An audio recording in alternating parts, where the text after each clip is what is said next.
ಬದಲಿಸಬಹುದು, ಆದರೆ ಬದುಕಿನ ಬರಹವನ್ನೇ ಬದಲಾಯಿಸುವ ಶಕ್ತಿ ಈ ಪೆನ್ನಿನಲ್ಲಿದೆ ಅಂತಕ್ಕಂಥದ್ದು ಅಂತಿಮ.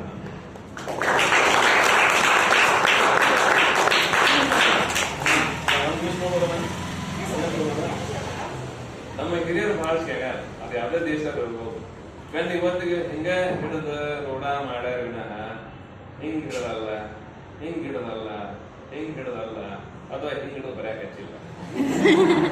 ಹೌದಾ? ಹೆಂಗ ಯಾಕ ಹಿಡಿದ ಬರ್ಯಾಕ ಹಚ್ಚಿರಂದ್ರ ಇದು ನನ್ನ ನಂಬಿಕೆ ಮತ್ತು ನಾನು ಬರೆದಿರ್ತಕ್ಕಂಥ ಸಾಲುಗಳು.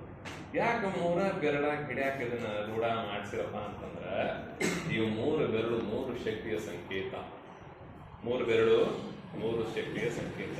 ಉಳಿದೆರಡು ಬೆರಳು ಇದು ಸಪೋರ್ಟ್ ಮಾಡ್ತಾವ ಅಷ್ಟೇ. ಬಟ್ ಪೆನ್ ಹಿಡಿದು ಈ ಮೂರು ಬೆರಳು ಯಾಕಪ್ಪ ಅಂತಂದ್ರೆ ಲೇಖನಿ ಹಿಡಿವ ಈ ಮೂರು ಬೆರಳು ಏನಮ್ಮ, ಲೇಖನಿ ಹಿಡಿವ ಈ ಮೂರು ಬೆರಳು ಬ್ರಹ್ಮ ವಿಷ್ಣು ಮಹೇಶ್ವರರ ನೆರಳು ಅಲ್ವಾ? ಲೇಖನಿ ಹಿಡಿವ ಈ ಮೂರು ಬೆರಳು ಬ್ರಹ್ಮ ವಿಷ್ಣು ಮಹೇಶ್ವರರ ನೆರಳು. ಉಳಿದೆರಡು ಬೆರಳು ಅಪ್ಪ ಅಮ್ಮ ಎಂಬ ಪ್ರೀತಿಯ ಕರುಳು.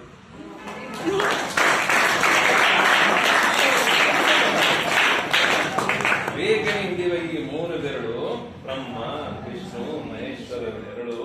ಉಳಿದೆರಡು ಬೆರಳು ಅಪ್ಪ ಅಮ್ಮ ಎಂಬ ಪ್ರೀತಿಯ ಕರುಳು. ಲಾಸ್ಟ್ ಬಟ್ ಇದನ್ನ ನಂಬಿದ ಅದಕ್ಕೆ ಹೇಳತ್ತೇನೆ. ಓಕೆ, ಇದೆಲ್ಲ ನೆನಪಾದ ನಂತರ ಇದ್ರ ಮೇಲೆ ಭಕ್ತಿ ಜಾಸ್ತಿ ಆಗ್ತದೆ. ಇದಕ್ಕಿಂತ ಭಕ್ತಿ ಜಾಸ್ತಿ ಆಗ್ಬೇಕಾ? ಲೇಖನಿ ಹಿಡಿಯುವ ಈ ಮೂರು ಬೆರಳು ಬ್ರಹ್ಮ ವಿಷ್ಣು ಮಹೇಶ್ವರರ ನೆರಳು. ಉಳಿದೆರಡು ಬೆರಳು ಅಪ್ಪ ಅಮ್ಮ ಎಂಬ ಪ್ರೀತಿಯ ಕರುಳು. ಲೇಖನಿಯಿಂದ ಹಿಡಿದು ಬರುವ ಶಾಯಿ, ಲೇಖನಿಯಿಂದ ಹಿಡಿದು ಬರುವ ಶಾಯಿ ಜ್ಞಾನದ ದೇವಿ ಶಾರದಾ ತಾಯಿ, ಜ್ಞಾನದ ದೇವಿ ಶಾರದಾ ತಾಯಿ. ಏನು ನಂಬಿದ್ದೀನೋ ಅದರ ಪ್ರಕಾರ ನನ್ನ ಬದುಕಂತಹ ಬದಲಾಗ. ಏನು ಓದಿರ್ತೀನೋ ಇಲ್ಲಿರ್ತದೆ. ಓದಿದ್ದೆಲ್ಲ ಸಕಾಲಕ್ಕೆ ನೆನಪ ಬರ್ಬೇಕಪ್ಪ ಅಂತಂದ್ರೆ ತಾಯಿ ಶಾರದಾ ಕೃಪಾ ಯಾವಾಗಲೂ ಇರಬೇಕಾಗಿರ್ತದೆ. ಶಾರದಾ ತಾಯಿ ಕೃಪಾ ಇದ್ದಪ್ಪ ಅಂತಂದ್ರೆ ಇವೆಲ್ಲ ಶಕ್ತಿಗಳು ನಮ್ಗೆ ಯಾವಾಗಲೂ ಕೈಗೊಡ್ತಾವೋ ಅನ್ನೋದಕ್ಕೆ ಅನೇಕ ಮಹಾನ್ ಸಾಧಕರ ಸಾಧನೆ ಜೊತೆಗೆ ನಾವೆಲ್ಲರೂ ಒಂದು ಪುಟ್ಟ ಉದಾಹರಣೆ. ಇವತ್ತಿಗೂ ನಾವು ನಂಬಿರ್ತಕ್ಕಂಥದ್ದು ದೇವರನ್ನ ನಮ್ಮ ಪ್ರಯತ್ನ.